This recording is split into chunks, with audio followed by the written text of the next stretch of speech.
Welcome to this edition of Insider Secrets, the weekly podcast that turns real estate investing goals into reality. Each show, we interview guests who are seasoned real estate professionals, actively closing and managing real estate deals. Mike is the founder of My Core Intentions and would like to help you make your real estate investing dreams a reality. Mike coaches you to buy investment real estate, creating short-term cash flow and long-term wealth. Your host and real estate coach, Mike Morawski, has more than 30 years of real estate investing and property management experience. Here's your host, Mike. Hey, everybody. Welcome back. It's Mike, your host of Insider Secrets, and this is another great episode. I'm joined today by Michael Mikhail, Mike with Stratton Equities. Hey, Michael, would you please tell our guests a couple things that they're going to hear on today's show? Absolutely. It's going to be success. It's going to be entrepreneurship, mortgage lending, and real estate investing. And you are going to have to listen in to hear the rest. See you inside. Hey, everybody. Welcome back. It is Mike, your host of Insider Secrets, and I am excited today about today's show. But before we get to the show, what I want to talk to you about is your intentions. And I want you to think through. I know every week we talk about what your intentions are. What are you trying to accomplish? Here's what I'd like to ask you. Did you get up this morning and did you take some time to have that hour power for yourself? Did you take some time to really intentionally plan out your day, what you wanted to accomplish today? Number of sales appointments. Maybe it was how you were going to eat today. Maybe it was who you were going to touch today and how you were going to affect somebody else's life. What are those intentions? Because until we design those intentions in our life and until we start to implement them in our life, we'll stay stagnant. We'll stay in the same place and most times back up a little bit. So I want you to really think about that. My goal is always to empower you, to help uplift you and help you move to the next level. I want you to use sound real estate investing principles, property management principles, and live a well-balanced lifestyle. And those are really key and important intentions for me to help you grow forward. So one thing I ask is please go out to social media, wherever you hang out, like us, love us, subscribe to us on YouTube, where you'll get relevant content every day, all the time. And we bring some of the best guests to a platform for you to learn from. And that's my goal, is for you to learn. So let me jump in. Today's guest, I'm excited to be joined today by Michael Mikhail. Michael, you want to say hi? How are you? How's everybody? That was a great intro, by the way. I definitely like that intro of yours. Thanks. I appreciate that. Let me just tell the listeners a little bit about you now. Michael is the founder and CEO of Stratton Equities, the nation's leading hard money and non-qualified money lender to national real estate investors, with the largest variety of mortgage loans and programs under one roof. Hey, Michael launched Stratton Equities in early 2017 and has been an entrepreneur and an innovator in the real estate market, pursuing his first home at 19, utilizing hard money. A serial entrepreneur with foresight for business opportunities, Michael has a slew of small businesses prior to starting Stratton Equities. One of his most prolific ventures was a car wash connected to a gym he was affiliated with in Florida, and that was between 2001 and 2002. Correct. Michael's done a ton of traveling, traveled 19 countries in 5 years. He knows a few things. I can't wait till we get to the bonus round in this and ask a few questions about restaurants and favorite food and things like that. Michael, welcome to the show. I'm glad that you're here today. It's a pleasure to meet you.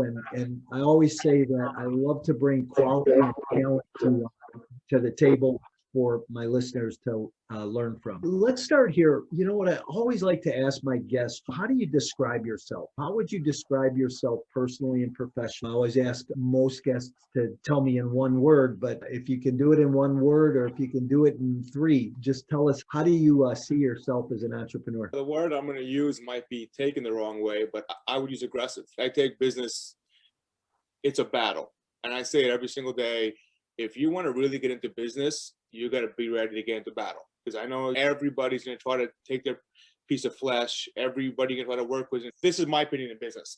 It's not easy. You have to have some really tough skin. I'll give you an example. I just, dealing with proposals all day and people trying to overcharge you and just the nature of the beast in business. You have to have some tough skin. You got to be aggressive and you got to stand your ground. And that was the stance I took my whole entire life. And I took it even more so when I started this company. I started with literally no money.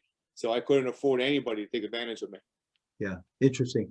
It's funny, as a serial entrepreneur, and I think you and I share that in common, is we wind up starting companies on a shoestring and trying to build things out from nothing. And then look where you end up. And I think it's all a result of what you said, being aggressive.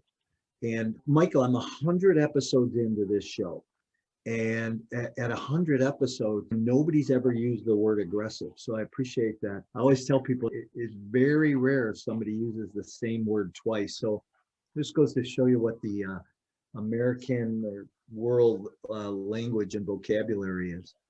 So Michael, based on your achievements, we know that you've been a really successful entrepreneur. Where could you take us back to in the beginning? Tell your story. Talk to us a little bit about how it all started, how it all came together for you. That's going back a long way. I remember in high school, I wasn't a good employee. I wasn't a good student, which made me always need to venture out to do my own thing. It was just always my own thing. School wasn't my thing. I didn't go to college. I wanted to start businesses. I mean, I remember I was in high school. This was the mid 90s. I used to have parents and teachers literally bring knives to school, and I'd sharpen knives for 50 cents. This is when you used to be able to do that. Now you can't do that, obviously, in the school. Yeah, right.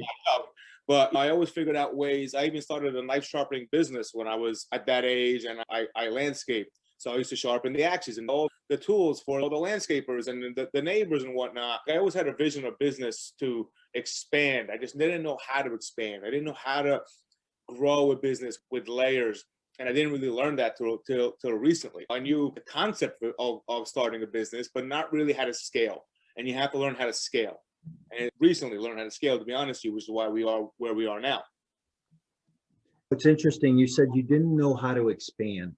What do you think happened around that to help you learn how to expand, to help you go to that next level? I tell people you have to have a phenomenal CPA, and most of them really don't know how to do much more than file your taxes. That is not what you need. You have to have a team. It took me a long time to find the right attorneys, the right people, the right surrounding.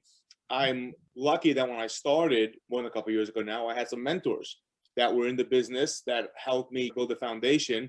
And within, I think, 12 months, passed my mentors on where their companies were. And it was just hard work. Like I tell people, aren't willing to sacrifice. And I'm glad we're having this. I want to get it out. People don't know what I mean when I say sacrifice. When I tell you I did nothing, 18 hours a day, 7 days a week, besides focus on making money and growing the company. That means I didn't watch any TV. I didn't have a TV. I didn't go out. I did nothing. I tell you nothing. I woke up, showered, ate coffee, and whatever time it was. Now I get up at 3:34. I used to get up a little later back then. I used to get to work probably 7:30 till night, work, went to sleep, and did it again. That doesn't mean going on vacation, hanging out with your friends, and watching sports. That means nothing besides work. And is that kind of your lifestyle today? It still is. I hate the weekends. Everybody knows me. I dread the weekend. I'll wake up a little later in the weekends, maybe like 6. Just naturally. I don't set an alarm clock. I just wake up. Today I got up at 3:30 because I'm so excited to get to work on Monday mornings that I have a hard time sleeping, to be honest to you. And I do a lot of my thinking in the office. I have 2 offices here. I do a lot of thinking in the morning, get my coffee, I walk around. I'm constantly thinking nonstop on what we have to do, what we have to tweak, what we have to fix, what can we expand, what can we do better. You can never have a business stay stagnant. A business has to keep evolving, has to keep moving forward. Once you're stagnant, you're at the beginning of the end. And I truly believe that. You have to really tweak and hone and evolve a business, or you're at the beginning of the end. Got it. Yeah. Makes a lot of sense. That's for sure. And I like what you said is you have to keep evolving, because as soon as you get stagnant, it's the same thing when we're going to syndicate an apartment offering and we look at a market. If the market's population growth is sitting flat, and some guys will say, oh, it's been the same thing for 8 years. It's moving backwards. You just don't see it. If you're not moving forward, you're moving backwards. Yeah, absolutely. So talk about a defining moment in your career. What's been a defining moment in your career or my life? Either way, go ahead. Yeah. I'm going to tell you something that I've never told on a podcast. I've probably done 100 of them, which is my PR manager wants me to be a little bit more open and show my soft side a little bit, which I'm going to do. When I was literally dead broke and homeless, And it's funny, when I say homeless, people have this image of me like pushing a cart on the street. No, I was literally like couch surfing, whoever would let me sleep with them and on a couch in different countries, Australia, Southeast Asia, Dubai. I was literally just dead broke. But somehow I had a girlfriend, which will never happen now. But I had a girlfriend with literally no money. And 2017 was the end of the road because love only goes so far without money. And we broke up. She left me. And I wanted that girl back so bad that I said to myself, I'm going to change my life. I'm going to do whatever the hell I got to do to be the man that I have to be, to make more money than I can count, and I'm going to get that girl back. And believe it or not, that was the true defining moment that got me to work as hard as I did, was wanting to get that girl back. And this company wouldn't be here if it wasn't for her. And I've never admitted that. You guys back together? No, she's 8,000 miles away right now. And to be very honest, we spoke. Very proud of me where I am. I put a lot of credit to her for where I am because of her. But even to be honest with you, I just don't even have the time to have a serious relationship. My focus is my company. My focus is my staff. I love my staff, huge into training and helping them out. It's just not the right time for me. Yeah, no, I get it. You know what? You said something very interesting, and I want to backpedal on that. And you said, be the man that I have to become. And I think that's a really important statement that people need to pick up, because I always teach people, if we're going to grow professionally, we have to grow personally. When you're working on growing personally, what's that look like for you in your life? What are you working on?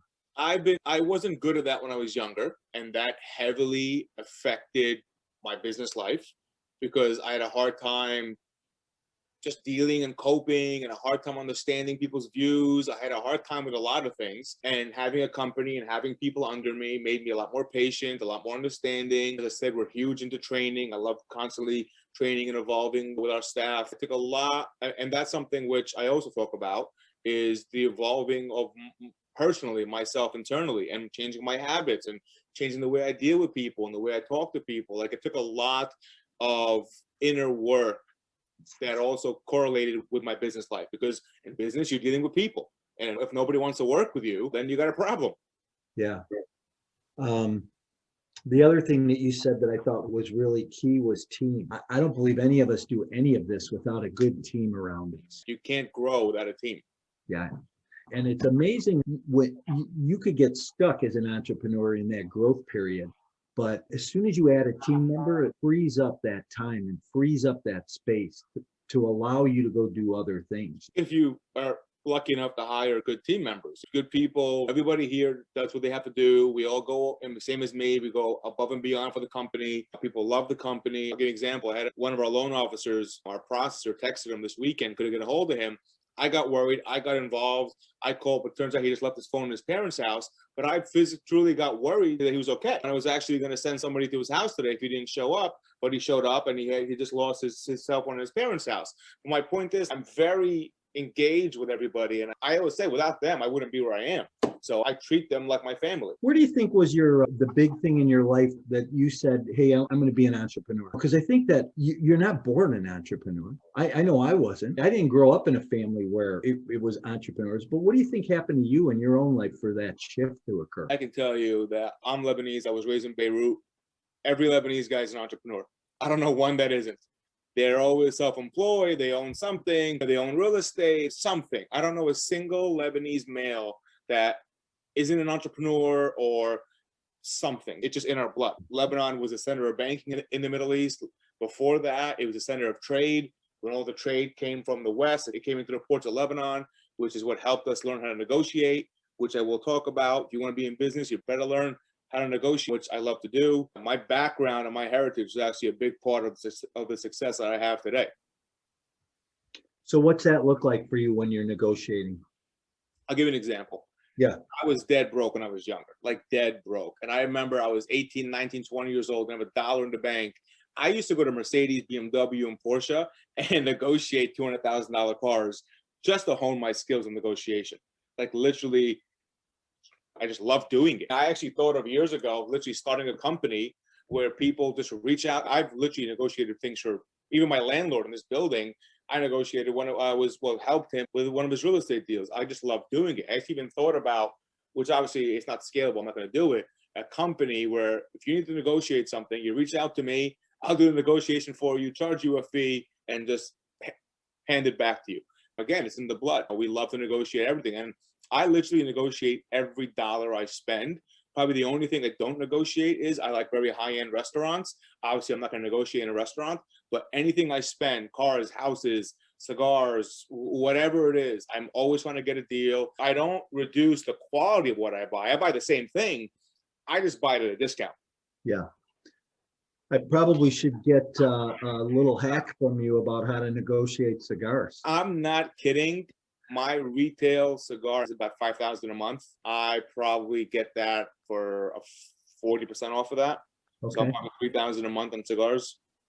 That's crazy. Good for you, though. So do you do any investing yourself, or tell us a little bit about Stratton Equities and what you guys do? I used to. Right now is not the time. Heavily inflated market. I buy when the market is down. I don't want to use the C word. I'll use the word down.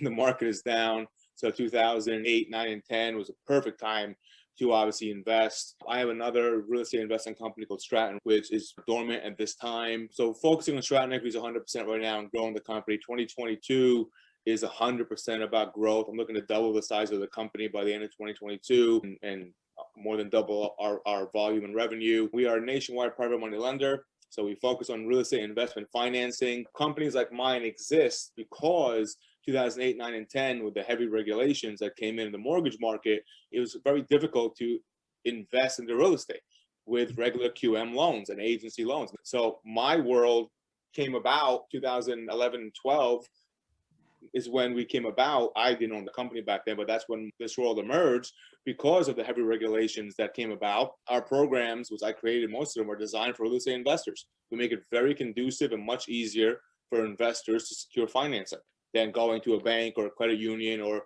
the traditional routes. Like, I'll give you an example. A friend of mine, last year, his son wanted to buy a 2-family home down the Jersey Shore. So he goes to your local, places and stuff, and they offered him 70 LTV on a 2-family. Those are agency QM loan, same thing.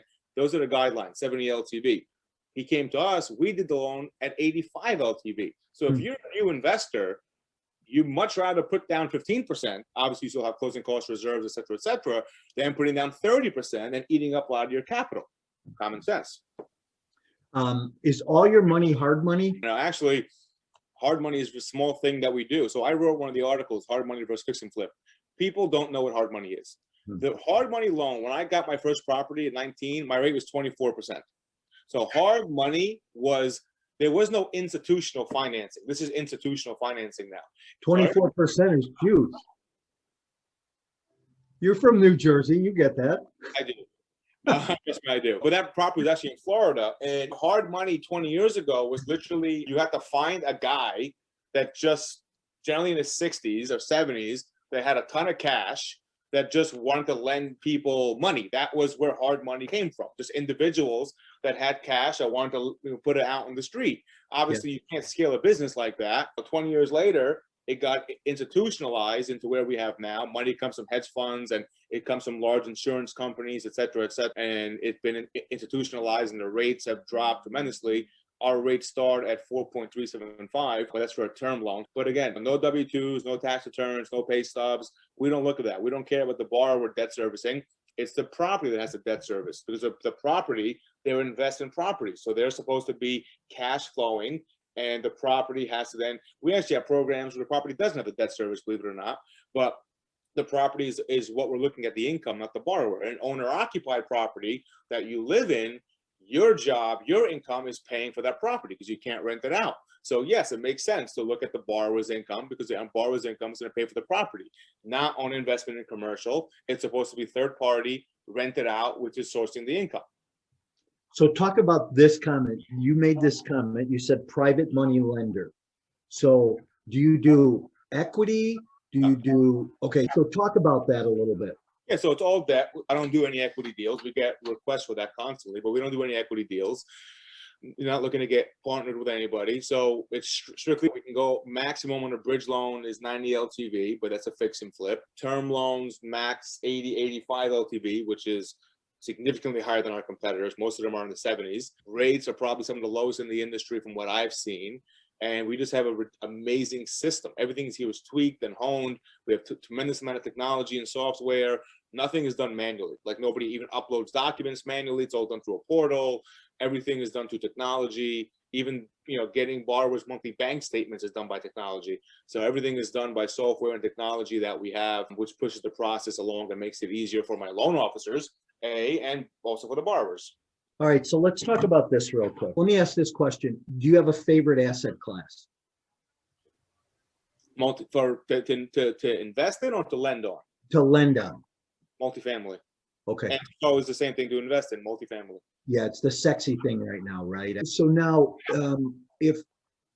so your company would invest whether I was doing a 2-unit or 100 units. Again, we have guidelines like everywhere else, asset classes and guidelines. We have requirements on the borrower, obviously, but yes, we can go from 1 unit actually. So single family, we have phenomenal programs for that, all the way up to 100 units.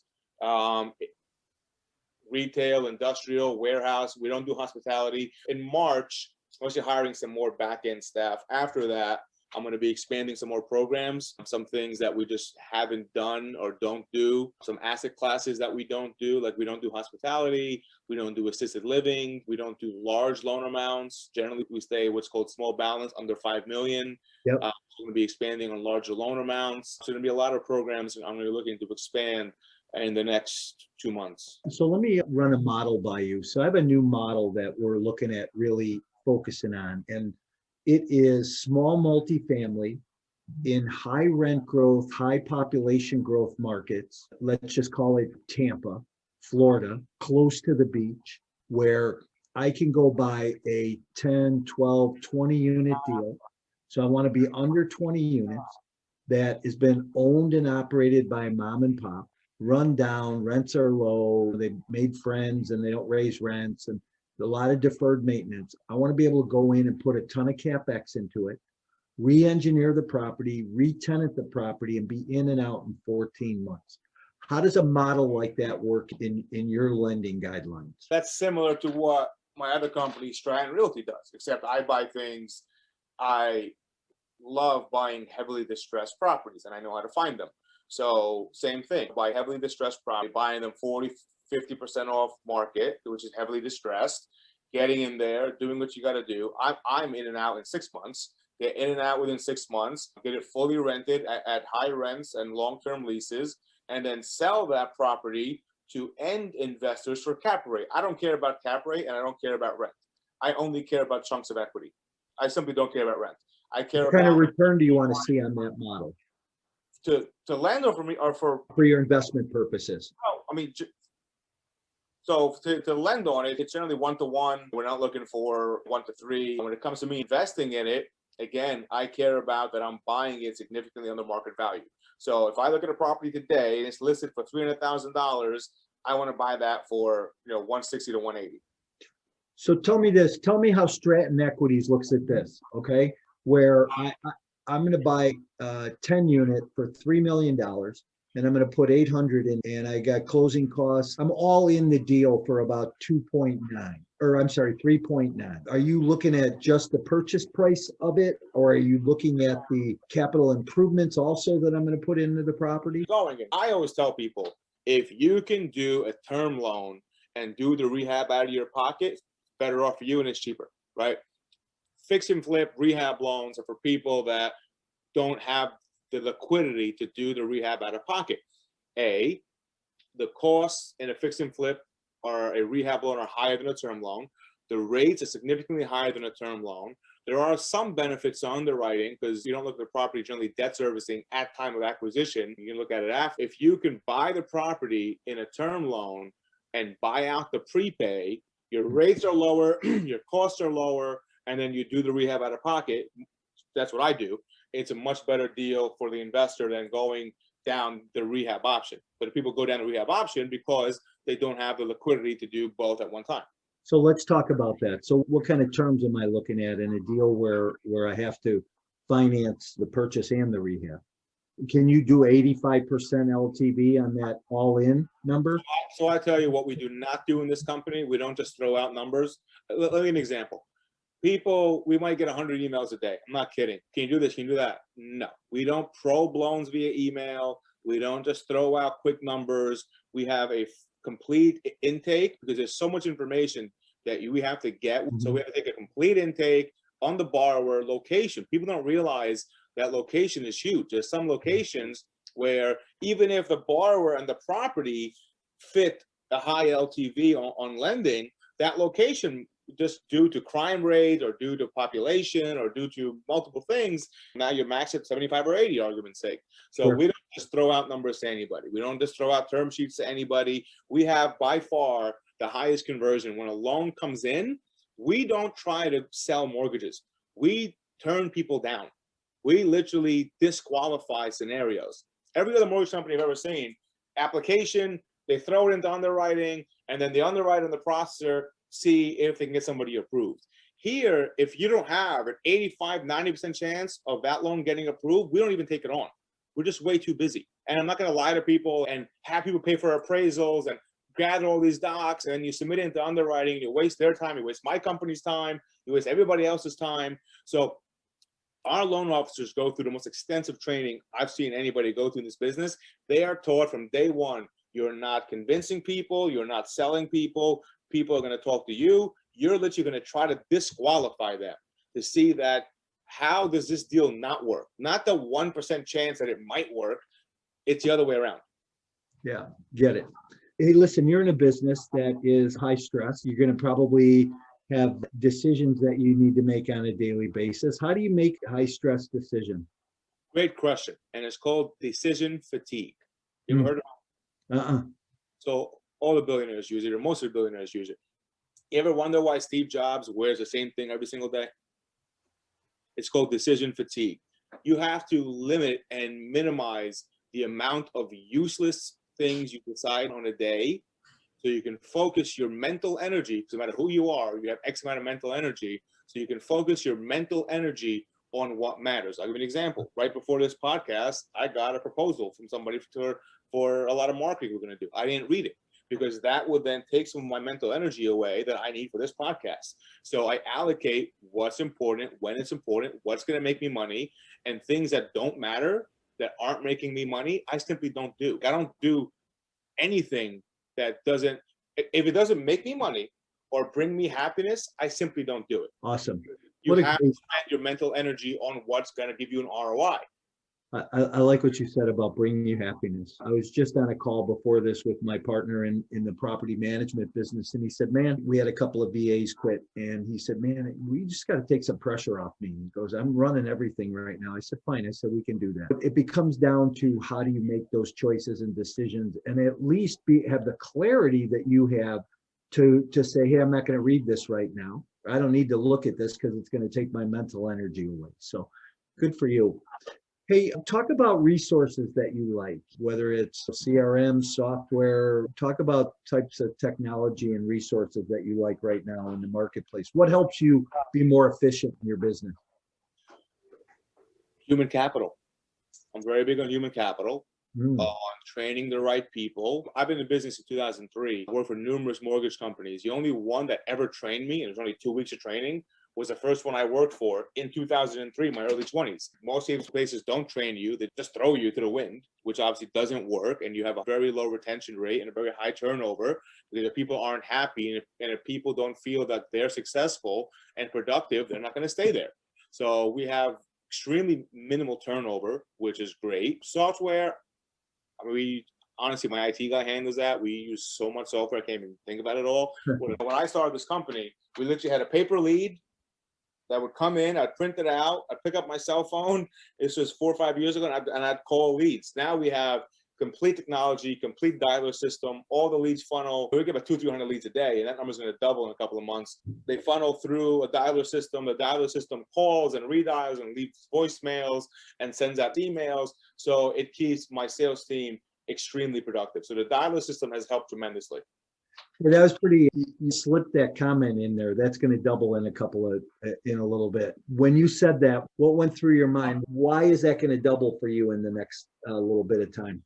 One of the big things about this company that nobody else does is our ability to generate leads. So I didn't mention is my loan officers don't do any self-gen. So they're not knocking on doors and dealing with realtors and going. When I started 2017, my God, man, I was here, I was there. Every night I was at a networking event and a real estate event and weekends. And I was on LinkedIn all day trying to make contacts. And when I really kicked it off in 2018, I started to find a way to generate leads. But at the time, it was just me. It was me, it was a laptop. And a friend of mine who was actually sitting in my office last week gave me free office space in his massive mortgage company in 2018.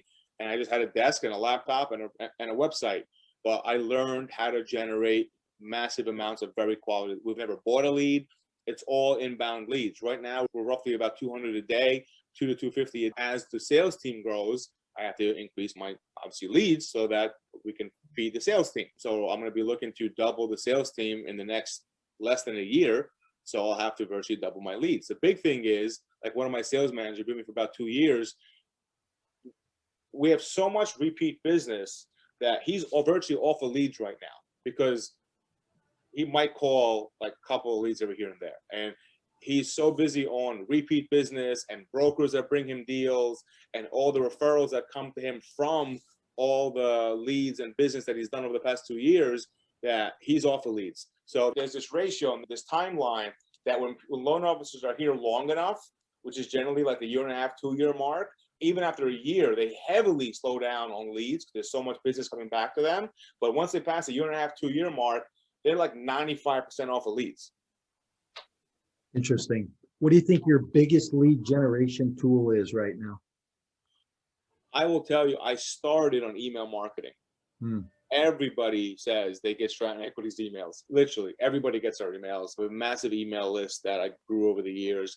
But when I started, again, I had no money. I started this company with a borrowed $1,000 on a credit card from my mother, literally. And I still own 100% of the company because I've never taken any outside financing. So email marketing was always huge for us. I'm a very big believer in email marketing. ROI-wise, email marketing is our best for the amount of leads that we get, for what it costs, for the amount of time that it takes. Of course, then you do your Google ads, your Facebook, LinkedIn, Instagram, YouTube. Actually, we're starting YouTube in March.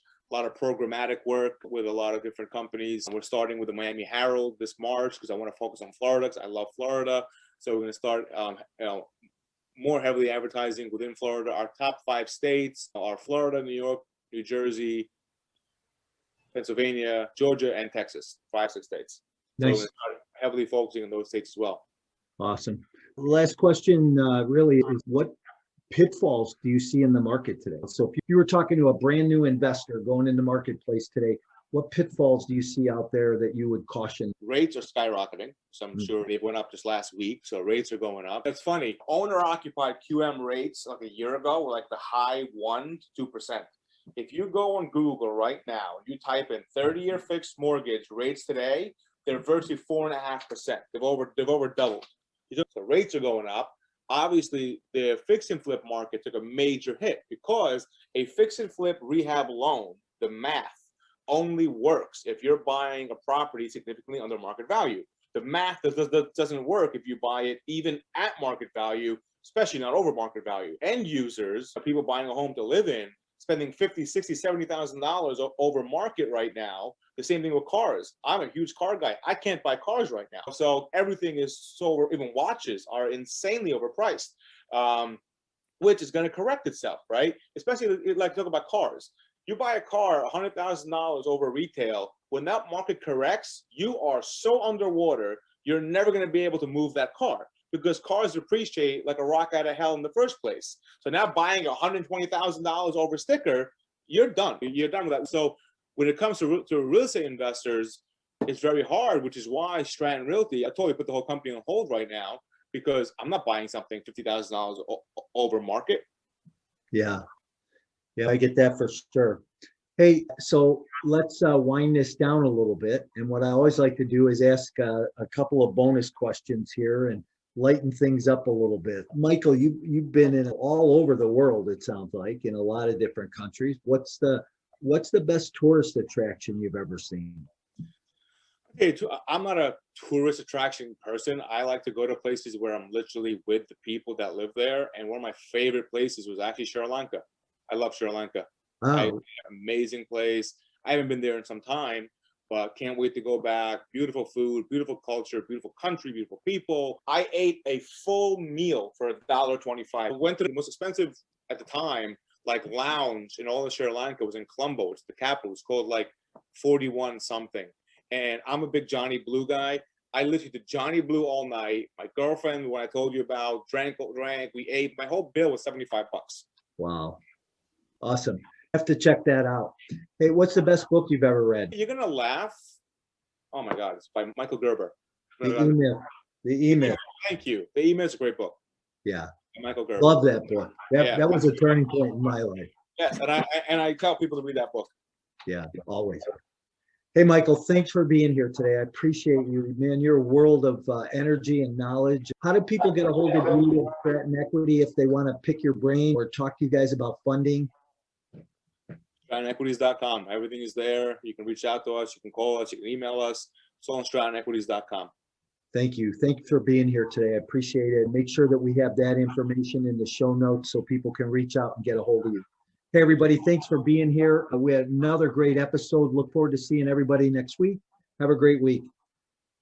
Thank you, Mike, and thank you for joining us for another great episode of Insider Secrets. As always, Insider Secrets is brought to you by My Core Intentions. Wherever you hang out on social media, you will find Mike and My Core Intentions. Please and follow us to get the most up-to-date real estate investing trends. Visit mycoreintentions.com, where you can get expert coaching on all things real estate investing and property management. If you're looking to become an expert, Mike's coaching will help you scale your real estate investment business. We're looking forward to having you back again next week for more Insider Secrets.